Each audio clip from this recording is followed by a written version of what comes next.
El Chapo versus El Mencho. One man escaped prison through a mile-long tunnel. The other built a war machine that challenged the Mexican state itself. Now that the era of El Mencho has come to an end, we have to ask the question, who was actually more powerful? This isn't about who was richer. It's not about who was more feared. It's not even about who had the better nickname. This is about power, real power, control, influence, reach, structure. The two names who defined two eras of Mexican cartel dominance.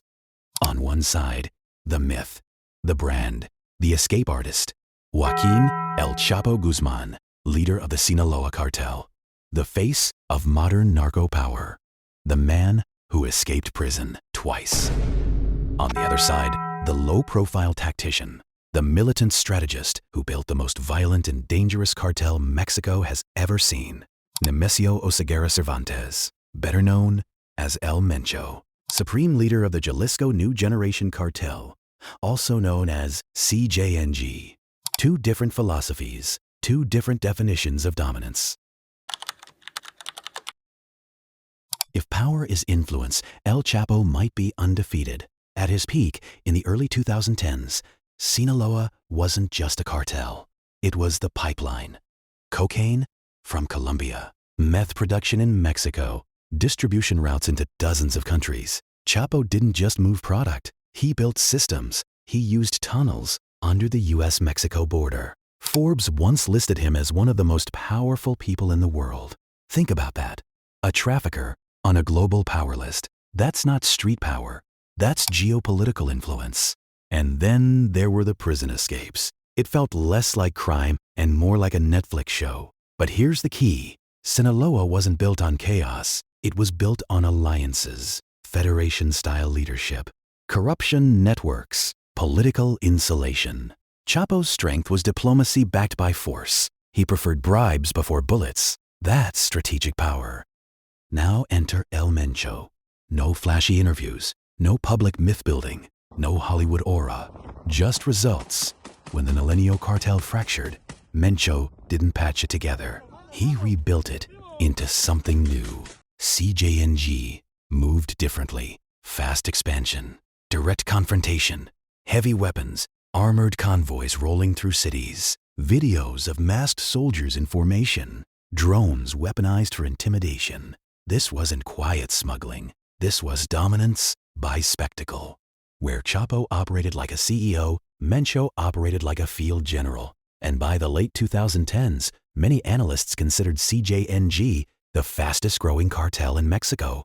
That's acceleration. That's momentum. That's pressure. Here's where it gets interesting. Sinaloa was decentralized. Different factions, regional bosses, autonomy within loyalty. That made it resilient. Cut off one head, the body keeps moving. CJNG was centralized. Mencho at the top. Tighter command, more vertical structure. That made it agile. Decisions moved faster. Violence moved faster. So what is more powerful? A diversified empire or a disciplined army?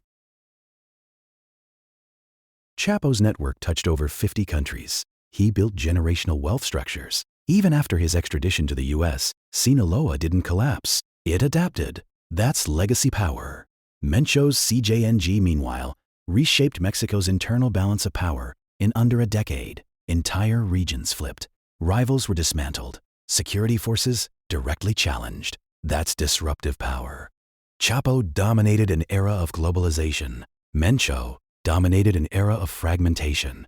Different battlefields, different rules. Here's something people don't talk about.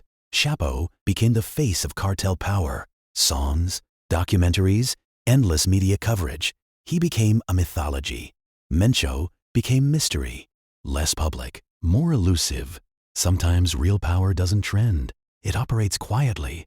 And sometimes the loudest name in the room isn't the most dangerous. When we zoom out, power isn't just about fear. It's about durability. It's about influence beyond your physical presence. It's about what survives after you are gone. El Mencho built one of the most aggressive cartels in modern history.